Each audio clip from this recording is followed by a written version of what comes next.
Assalamualaikum warahmatullahi wabarakatuh. Ketemu lagi sahabat Bunda Zaman Now. Hari ini kita akan membahas mengenai masalah lapangan usaha dari pekerjaan anggota keluarga yang kita data dengan dokumen Reksosek 2022K. Terlepas dari masalah adanya penggunaan aplikasi Reksosek khusus, itu kembali ke kebijakan BPS Kabupaten Kota masing-masing, apakah yang sudah didata itu akan diulang kembali dengan menggunakan aplikasi Reksosek khusus atau tidak.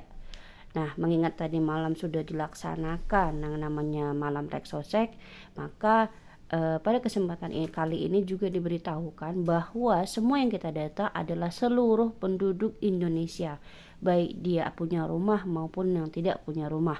Seperti yang sudah kami datangi tadi malam, menyisiri wilayah-wilayah yang kemungkinan besar ada tunawisma yang tidur di sana. Di sini saya juga tegaskan kembali bahwa di sini tupoksi saya atau apa yang saya lakukan hanyalah membagikan ilmu mengenai Reksosek 2022. Jadi di luar instruksi yang ada, di luar kewenangan yang ada, tidak bisa menjadi tanggung jawab saya karena pada dasarnya saya bukan pengambil keputusan dari instruksi-instruksi yang sudah diberikan kepada petugas Reksosek 2022. Di akhir video, saya juga akan memberikan link kepada teman-teman petugas Reksosek 2022 untuk membantu teman-teman dalam menentukan kode lapangan usaha dari anggota keluarga yang bekerja maupun anggota keluarga yang berusaha di dalam bangunan tersebut. Di sini sudah saya siapkan beberapa kolom yang harus teman-teman isi sehingga dapat saya bantu untuk ditentukan lapangan usahanya. Di sini beberapa yang sudah saya isi di link tersebut adalah yang pertama mengenai adanya anggota keluarga yang berjualan pulsa baik di rumah, di konter maupun secara online. Nah, di tempat kerja teman-teman bisa isikan kembali di mana mereka bekerja, dan di kode lapangan usaha itu nanti akan saya isi kemana arahnya atau kodenya dari pekerjaan atau usaha dari anggota keluarga yang teman-teman petugas Reksosek 2022K data. Kode lapangan usaha untuk berjualan pulsa adalah komunikasi dan informasi, yaitu 15. Jika teman-teman PPL Reksosek 2022K bertemu dengan anggota keluarga yang bekerja sebagai satpam, maka yang harus teman-teman lakukan adalah tanyakan dia bekerja di apa, tempatnya apa, apakah di bank atau di sekolah atau di tempat lain. Karena ketika dia bekerja di bank, maka lapangan usahanya ke keuangan dan asuransi. Ketika teman-teman PPL Reksosek 2022 bertemu dengan responden yang bekerja sebagai security atau satpam di sebuah perusahaan, maka yang harus ditanyakan adalah perusahaan apa tempat dia bekerja. Misalkan di sini adalah perusahaan konveksi, maka ketika dia bekerja di perusahaan konveksi, kode lapangan usahanya ke industri pengolahan yaitu 08. Jika teman-teman Reksosek 2022K ketemu dengan anggota keluarga yang bekerja sebagai security di sekolah, baik sekolah SD, SMP, atau SMA, baik juga sekolahnya negeri atau swasta, maka anggota keluarga tersebut kode lapangan usahanya adalah ke kode lapangan usaha pendidikan. Poin penting selain sebagai apa dia bekerja adalah di mana dia bekerja. Maka kita akan dapat menentukan kemana kode lapangan usaha dari anggota keluarga tersebut. Lalu untuk honorer atau PPNPM atau PPPK yang bekerja di dinas pemerintah selain dinas kesehatan dan dinas pendidikan. Untuk kriteria honorer ini jatuhnya mereka bekerja di lapangan usaha administrasi pemerintahan. Lalu jika ada honorer atau PPK atau PPNPN yang bekerja di puskesmas atau di dinas kesehatan, maka kode lapangan usahanya mengacu ke kesehatan dan aktivitas sosial.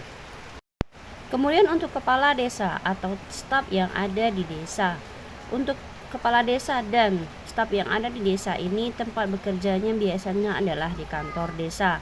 dan kode lapangan usahanya mengacu ke administrasi pemerintahan, yaitu ke kode 20.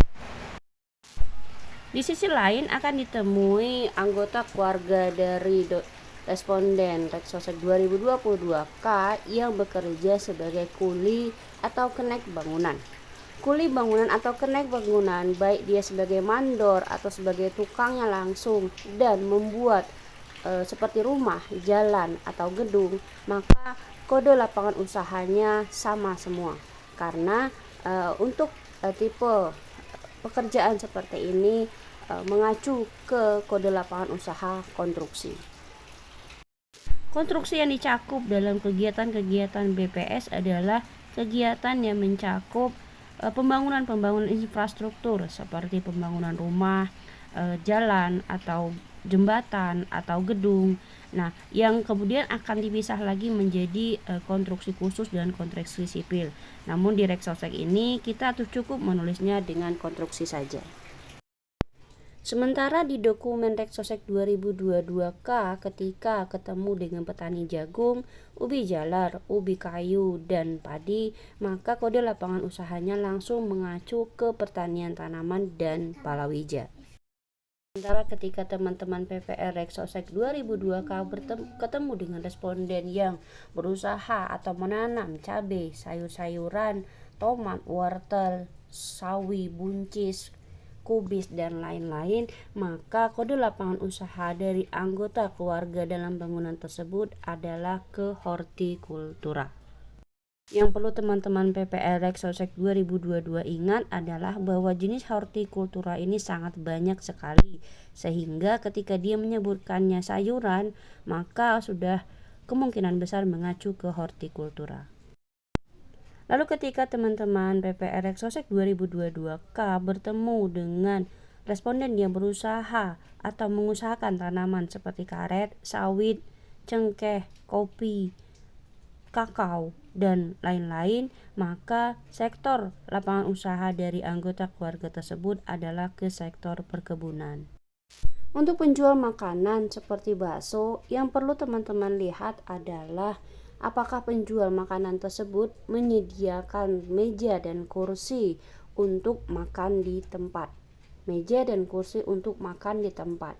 Karena jika ada meja dan kursi untuk makan di tempat, maka lapangan usaha dari penjual bakso tadi, walaupun dia berjualan di rumah sekalipun, atau di kaki lima sekalipun, atau di pasar sekalipun, kode lapangan usahanya mengacu ke penyediaan akomodasi dan makan minum. Di sisi lain, ketika PPR Reksosek 2022 bertemu dengan anggota keluarga yang berjualan bakso secara keliling, baik itu dia keliling kompleks atau keliling kampung atau keliling desa, maka kode lapangan usahanya mengacu ke perdagangan.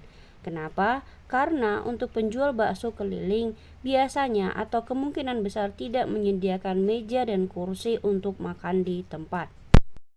Petugas Reksosek 2022 akan ada kemungkinan juga bertemu dengan yang namanya pembuat bakso saja. Jadi di rumahnya dia hanya membuat bakso, lalu bakso tersebut dijual atau dititipkan ke warung-warung. Ketika dia dijual atau dititipkan dengan warung, maka kodenya pun akan berbeda.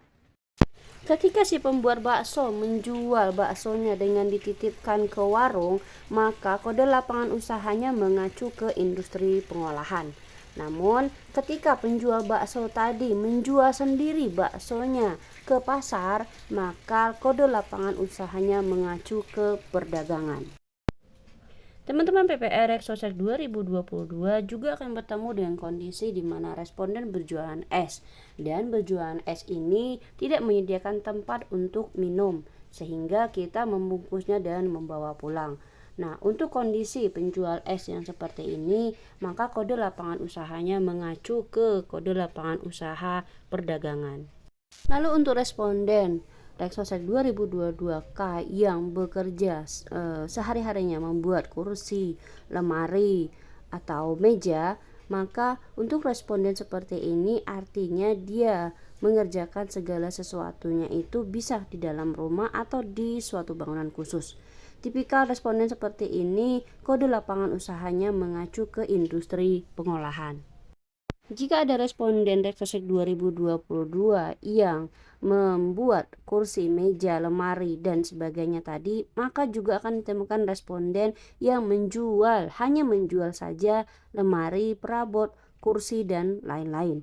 Untuk responden yang hanya menjual saja seperti ini, maka kode lapangan usahanya mengacu ke kode lapangan usaha perdagangan. Seperti halnya membuat kursi dan meja, lemari, dan sebagainya tadi, ketika ketemu dengan responden Reksosek 2022 yang membuat trali, pagar, kusen, baik dari besi maupun dari aluminium, maka responden ini kode lapangan usahanya juga mengacu ke industri pengolahan. Ada banyak sekali kode lapangan usaha yang tersedia di dokumen Reksosek 2022K. Oleh karena itu, untuk bisa mengisi kode lapangan usaha tersebut, teman-teman harus tahu dia bekerja sebagai apa, perusahaan atau tempat dia bekerja apa, dan produk yang dihasilkannya itu berupa apa. Maka kita bisa menentukan kemana kode lapangan usaha dari anggota keluarga dari responden yang kita data pada Reksosek 2022K ini. Butuh waktu bagi teman-teman PPL Reksosek 2022 untuk memahami kode lapangan usaha ini. Oleh karena itu, jika teman-teman butuh bantuan dalam mengklasifikasi kode lapangan usaha ini, maka di sini saya sediakan link yang bisa teman-teman isi dan pada sore hari atau malam harinya akan saya klasifikasikan itu masuk ke kategori yang mana. Pribadi berharap bahwa teman-teman tetap semangat dalam menjalani pendataan Reksosek ini. Mau apapun yang terjadi, kita hanya bisa menjalaninya dan kita pasrahkan kepada Allah Subhanahu wa Ta'ala. Dan untuk linknya akan saya selipkan pada video ini di bagian akhir. Wassalamualaikum warahmatullahi wabarakatuh.